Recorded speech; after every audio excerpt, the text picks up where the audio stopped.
Should I wait a little or? Craig is coming. Oh, okay. But it's up to you. Oh, okay. I mean, Whatever you want to do. He's on his way, and I think there might be one or two more, but they'll slip in. That's good. And besides, I end up talking so much that the time, probably by the time I'm done telling stuff, everyone will be seated and ready to leave even. So, but good afternoon, Nevin Ridge. It's good to see you all. I'm Robert Buxton. I'm your neighbor. I always tell you I live down the road. I'm a Mennonite too. So although, yeah, but I'm practically in Swepsonville anyway. But at any rate, I'm going to play, well, mostly classical piano. That's what I do. But it is Christmas coming, so I do have some Christmas music that I've worked out in the best way I can as a classical player. But I want to start with something a little silly, and that is I want to improvise for you.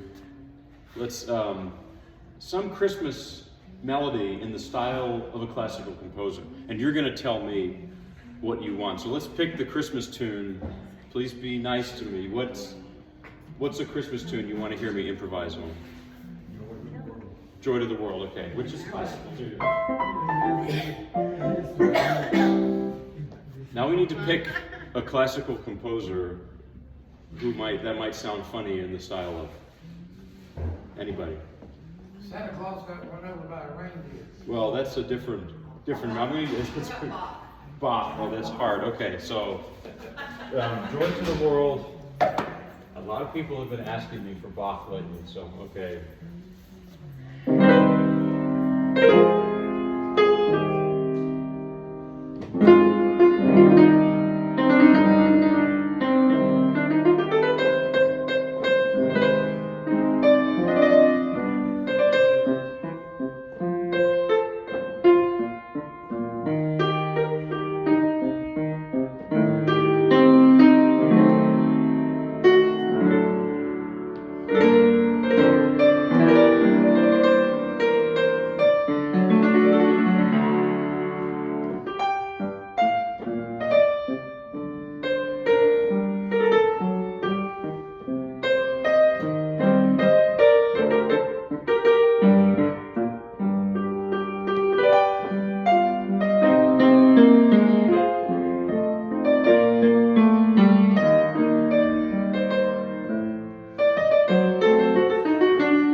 That sounded like Bach, but now I'm going to play some real music. This is some classical that I'll start with. This is Gluck's melody from Orpheus and Eurydice. Gluck was a composer in Vienna, lived in the mid-1700s. So he was actually writing a bit before Mozart's time. Maybe Mozart was just a little kid writing music, by the way, at that time. And this melody, I think I did this in some of these last time, but it's a lament. Orpheus for his wife Eurydice. Eurydice dies and goes to the underworld. And Orpheus follows her with his harp. And he plays his harp. He tries to convince the gods of the underworld to let her go back to earth with him. And finally Hades says, I'll allow it with one condition, that you don't look back. And unfortunately, at the last moment, Orpheus does look back, and Eurydice goes back to the underworld, and that's it. But in the opera, they change the story. She comes back at the end, and they have a big party. Everyone lives happily ever after. It's kind of nice. Now, this piece, this is an arrangement for solo piano, obviously. It's an excerpt of this opera, and it's Orpheus's lament for his wife, for Eurydice. So, I tell people this. If classical music seems like it's far away and distant, and it might be, this was written in 1762. People haven't changed all that much since then. I mean, some things have changed, but the human soul is pretty much the same. So if you've ever lost someone, a loved one, then you get this piece. You don't need to be a specialist or an expert. if you experienced loss, you understand this piece. That's all I would say. So it's like about food. I always make this analogy. People tell me I don't understand classical music. Look, I don't understand cooking, but I love to eat. So it's the same idea. I actually had too big of a lunch today. But anyway, so here's Gluck, arranged by Scambati, melody from Orpheus and Eurydice.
Thank you. And now another, actually these are all arrangements I'm doing of some sort. This is Franz Liszt's arrangement of a Mendelssohn song, On Wings of Song it's called. Auf Flügeln des Gesanges in German. And of course the original is meant to be sung in German and I can't do that, so Liszt rewrote it for solo piano. Now, Liszt is one of my favorite composers. He was born in 1809, was a child prodigy. So from the beginning, he was writing just masterpieces. And somewhat overlooked, I think, even today. I mean, he's a famous name, but I don't think he gets the credit that he deserves. You know, Mendelssohn was also a kind character. Not all of these classical composers exactly were. There's a story about this. So in those days, nobody played from memory in classical. If you did, people thought you were showing off. And Mendelssohn knew this, but he memorized everything. So what he did was he put some sheet music in front of him for something entirely different from what he was playing. So people didn't think he was that kind of person. That's who he was. You know, and speaking of that, when I play this, and when I listen to his music, I feel like he's talking. You know, there's a humility and a understated sort of beauty to his music. So, On Wings of Song by Mendelssohn, arranged for piano by Franz Liszt. And Liszt's goal was to show that the piano is not a percussion instrument necessarily. It can sound like a human voice, or a cello, or an orchestra, and I think he does it, and that's a beautiful thing he does.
Thank you. Now I'm gonna alternate. I'll do some Christmas music, some classical, and this is a Christmas carol or hymn that's kind of classical by French composer Adolphe Adam.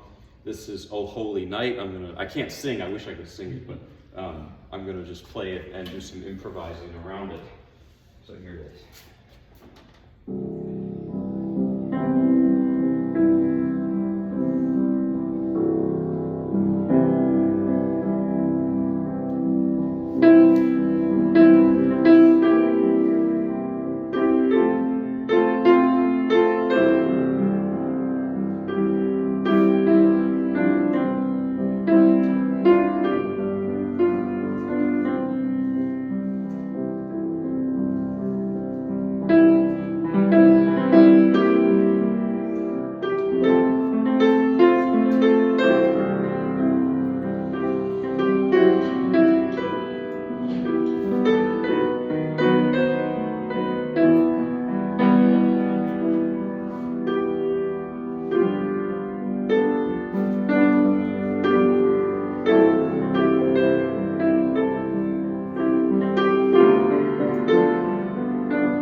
classical, here is Robert Schumann's arrangement, one of his arrangements of a Paganini Caprice. I don't know if I did this particular one last time we met. I don't remember.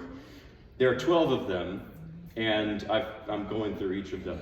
So this one is interesting because this is number 10. And what Robert Schumann did, he took Paganini's solo violin caprices, arranged it for piano. The first couple sound almost exactly identical, not identical, but very close to the originals. As it progresses, you hear less of the original violin music and you hear more of Schumann himself, his character. And that's what it is. Paganini was this violinist in the early 1800s. He was like a rock star at that time. Think of Jimi Hendrix. He was like that. People either loved him or hated him. Schumann was born in 1810, a little bit later. He heard Paganini and just admired him. He wanted to be like that. He wanted to have that wildness, that's romanticism. That's what they looked up to, was someone like Paganini. Now Schumann had bipolar disorder, and he had a very difficult life. He didn't live too long. He died at like 47. It's horrible.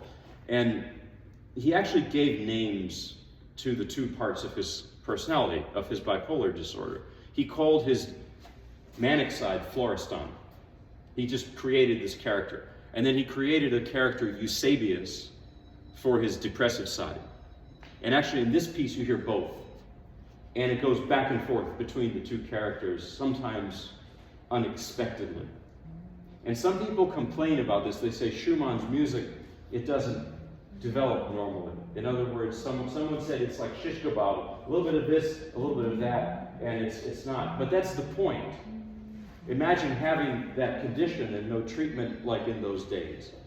How was his mind working? It wasn't going from, so that's part of the music. It's not easy listening. And this piece, it's quite, there's a sadness and a depth to it that I think especially only Schumann can really capture. There's a kind of sadness that only Schumann gets. So here is the piece. I'll tell you a very quick story. This would never fly today, of course, and it shouldn't. But there is a pianist, Walter Gieseking, and he was giving a public lesson of some of Schumann's music in the 1950s. And there's a 10-year-old boy playing some of Schumann's music. Walter Gieseking stopped him and he said, I want you to start again, and whatever happens, don't stop, whatever I say. So the boy's playing, and Walter Gieseking just starts shouting at him, insulting him. And the boy finishes the piece, and he's crying. And he's upset, obviously, because Walter Gieseking was nasty to him. Walter Gieseking sits down, and he says, good. Only now you're in the right mindset to actually understand Schumann's music. It's a terrible way to get the point across, but there's a grain of truth in that story. So anyway, here's Schumann, one of his Paganini Caprice arrangements in C minor.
it's heavy stuff. So a couple Christmas gospel numbers I'm going to play now, and these are based on spirituals.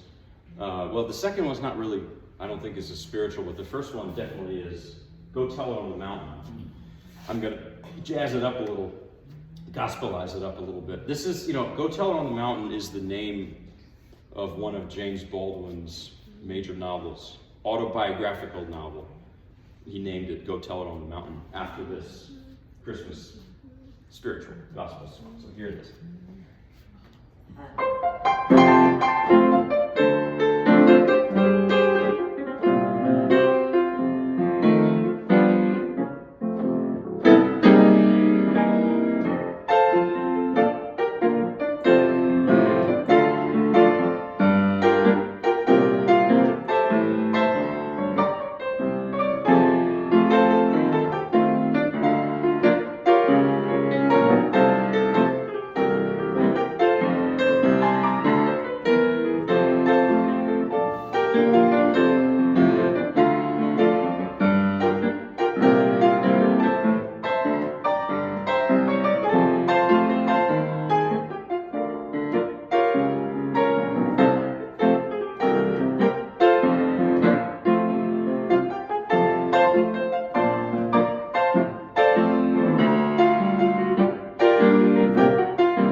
So it's like these Christmas tunes, putting them in between classical pieces. I'm thinking of it as like little hidden Christmas cookies between heavy roast beef dishes. And if roast beef was a piece of music, it would be the next thing I'm going to do. So now I'm going to play Brahms, Book 2 of his Paganini variations, also based on Paganini.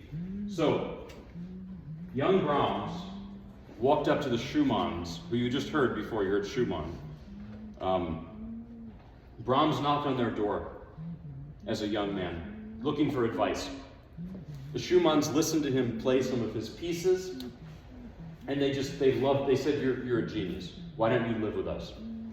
And he actually lived with the Schumanns for a long time and learned so much about music and culture and just their whole way of, their aesthetics. He picked it up from the Schumanns.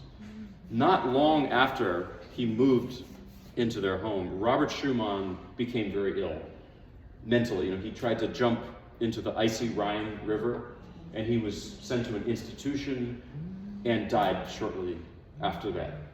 Now, Brahms was helping out the Schumann family. Clara was pregnant with their 7th child. Now, here's the thing. There is a story, and it's kind of a rumor, that Brahms and Clara Schumann, who was 20 years older than him, had some sort of romantic relationship. Probably not. There's a movie about it in the 40s. I think I told you last time that Katharine Hepburn plays Clara Schumann in that movie. But it probably didn't happen like it did in the movies. But what there definitely were some unresolved feelings between the two of them. If you read their letters that they wrote, Clara and Brahms, there's something there. But it's almost more powerful that way. You know, Brahms lived alone for his whole life. He was a loner, and he always had these feelings towards Clara Schumann. And so it's just one of those things. And to me, his music has this feeling of, how to put it, it's like something unresolved. Something, it's a very human thing, I have to say, that unrequited love is what makes Brahms's music special, or one of the things that makes it special. Anyway, here is the second book of Brahms's Paganini variations.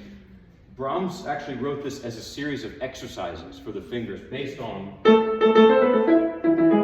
that's the 24th Caprice by Paganini for violin. But Brahms transforms it into his own thing. I mean, he turns it into his own style, and he brings all of that, I don't know, that melancholy and nostalgia. Here's one of the variations.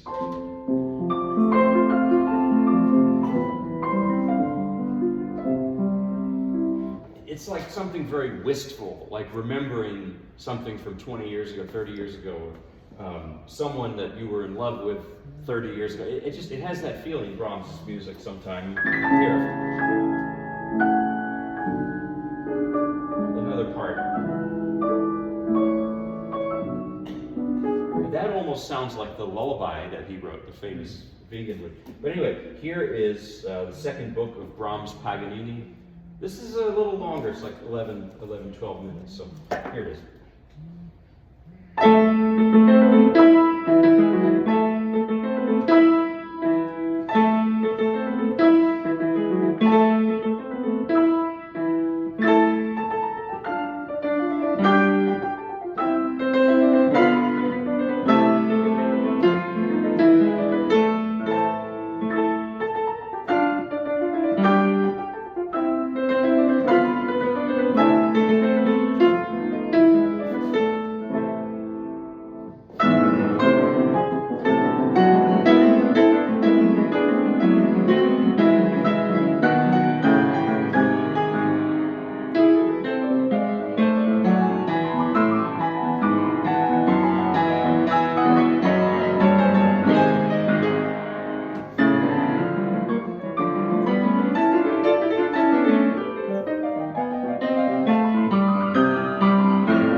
Thank you. Here's another Christmas gospel spiritual.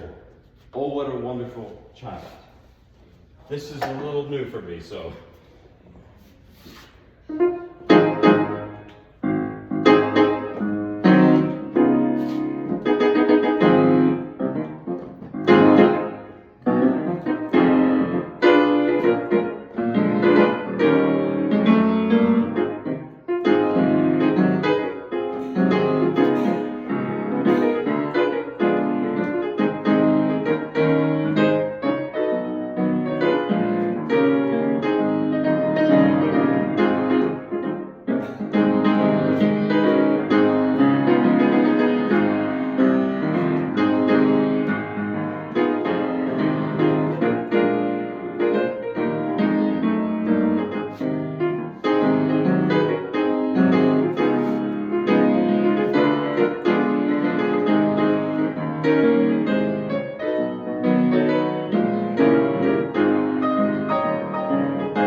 Thank you. I'm trying to think, what other things did I have for Christmas? I have a lot of things. Some things not memorized. At the very end, I'll have to take out a book.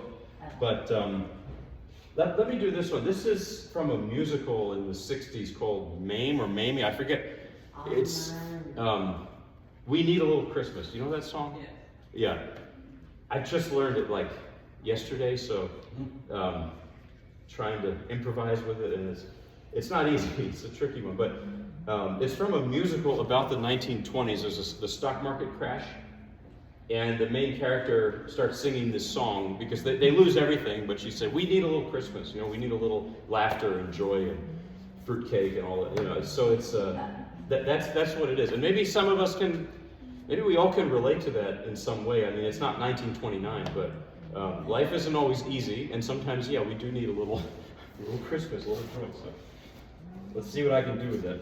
I'm going for a very like 1920s style here, you know, so.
Thank you. Now I'm going to do a couple classical pieces. So here's one that's very different, and it's also very new for me, and it's very 1920s.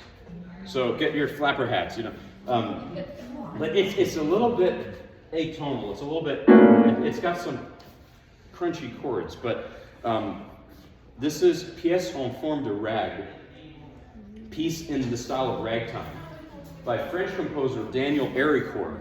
And I have to tell you about Daniel Héricourt because, you know, he was born in France. He knew Claude Debussy and Maurice Ravel, but you know where he ended up living most of his life? Greensboro, North Carolina. He taught at UNCG. And I'm friends with his widow, his wife, Jane Héricourt. I saw her a couple weeks ago, and she gave me all this sheet music of his, and I've been wanting to learn some because why not? So it's tricky and it's new, so it's got these funky chords, but it's in the style of ragtime. So I think of like Charlie Chaplin or something when I play it. So here, I'll see if I can do it. So.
Thank you. I'll do one more classical and then our final round of the Christmas music. So now I'm going to play a famous, this is the 18th variation of Rachmaninoff's Paganini Rhapsody from the 1930s. He takes the same Paganini that Brahms used. What if you turn that upside down on the sheet music? You get this. Recognize that? That's a familiar melody, but that's Paganini upside down. Have you ever seen the 1980s movie Somewhere in Time? I just saw it. It's free on YouTube now. Christopher Reeve is in it, and Jane Seymour is in it.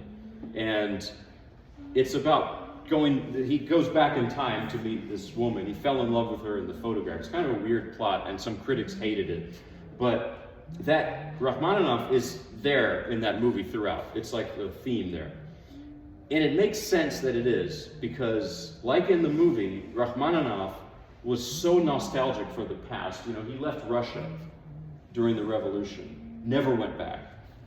And I think that's what this music is about. That's what he felt his whole life, this pain in leaving home. And we all leave home, even if you grew up 2 streets away in Mebane or even in Graham. You know, home is a time more than a place. So we can all relate to this, I think, this piece. Here's Rachmaninoff, 18th variation, and then final round of Christmas fireworks.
hear something Christmassy, I don't even have to tell you, you know it.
Some sheet music to help me.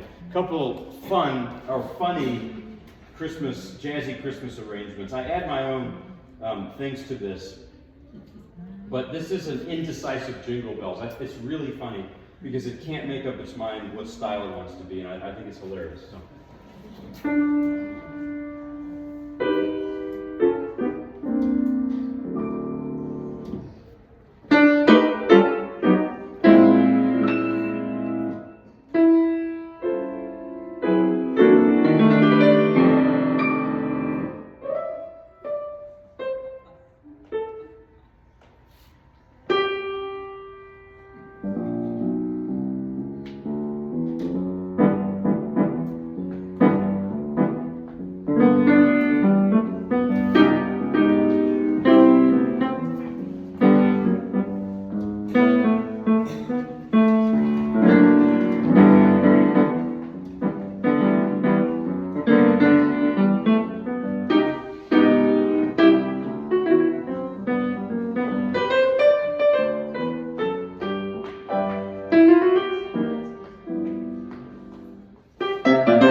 I think I'll close with this one, very similar, that it's like indecisive. Rudolph the Red-Nosed Reindeer. So.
so I guess we'll wrap up there. We had everything from Brahms to Rudolph and everything in between. Not everything, but a lot. So thank you all for coming. Merry Christmas, Happy New Year. All the best for the holiday season. Thank you. Thank you. Now, are you playing the hospital at midnight? Oh yeah, well, I think, yes, 99% sure. Yeah, but it'll be late. Stand up. Yes. Vernon, I'm gonna take you. Have a seat. Sit down for me. Yeah, I'm gonna push you. Okay, yeah, I'm gonna come right back. They are staying there. So, I know, we're going to. Oh, yeah. Thank you. Come on, stand up. Thank you for your Stand up so we can go back. Oh, thank you. 1, 2, 3. I know, but I don't want to lift till he. Mm-hmm. You do I think okay. so, I remember. Reach Oh, forward, it's great to pal. see you again. Here. Okay, grab your walker. All right. We'll do this. All right, Merry let's Christmas. Vernon, I'm coming right back. Betty, go forward. Betty, go forward so I can come back. Go forward. Yeah, I got it.